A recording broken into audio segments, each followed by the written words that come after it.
हिमाचल प्रदेश ने पूर्ण राज्य के तौर पर आज अपने 54 वर्ष पूरे कर दिए हैं। हिमाचल के लिए ये यात्रा कई उतार चढ़ाव वाली रही है।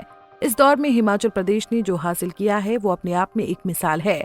पहाड़ी राज्य होने के नाते हिमाचल प्रदेश की समस्याएं भी पहाड़ों जैसी विशाल थीं, लेकिन इस राज्य का हौसला भी पहाड़ों जैसा ही था।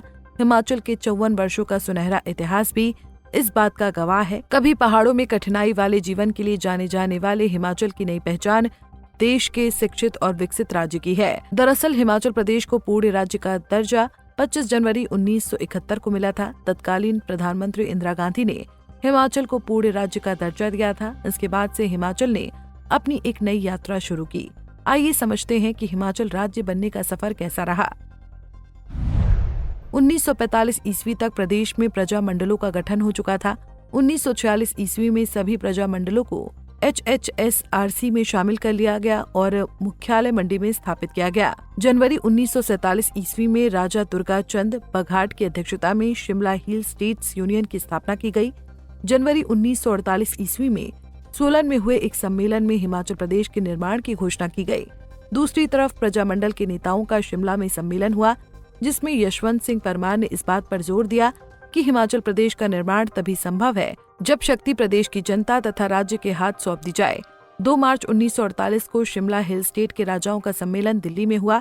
इन राजाओं ने हिमाचल प्रदेश में शामिल होने के लिए 8 मार्च 1948 को एक समझौते पर हस्ताक्षर किए। 15 अप्रैल 1948 में सोलन की नालागढ़ रियासत को शामिल किया गया। इस क्षेत्र की 27,000 वर्ग किलोमीटर में फैली लगभग 30 रियासतों को मिलाकर इस राज्य को केंद्र शासित प्रदेश बनाया गया। वहीं हिमाचल प्रदेश के लिए पूर्ण राज्य की मांग भी उठने लगी थी।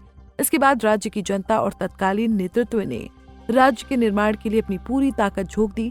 इसके बाद शुरुआत होती है हिमाचल के पुनर्गठन से पूर्ण राज्य बनने तक की यात्रा।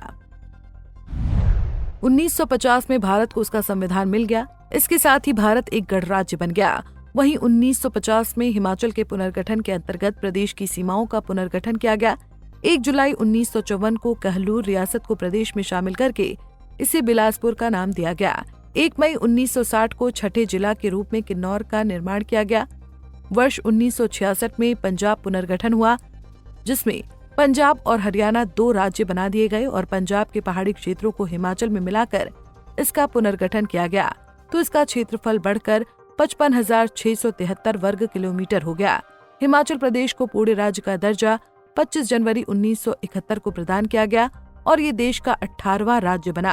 1972 में हिमाचल प्रदेश का पुनर्गठन किया गया, जिसमें कांगड़ा को विभाजित करके हमीरपुर और ऊना जिले का निर्माण किया गया।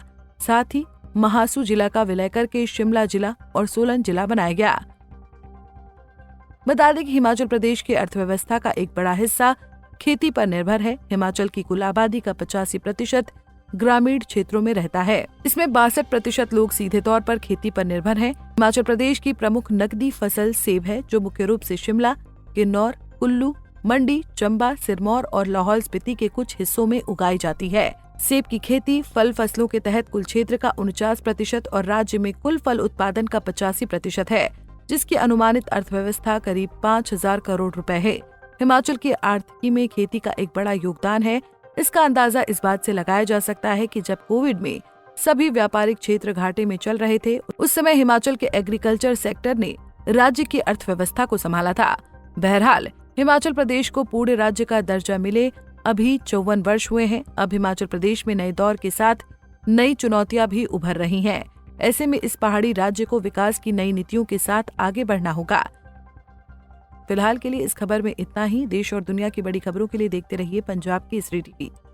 हमसे जुड़े रहने के लिए हमारे YouTube चैनल को सब्सक्राइब करें और नई वीडियो की नोटिफिकेशन के लिए बेल आइकॉन को दबाएं।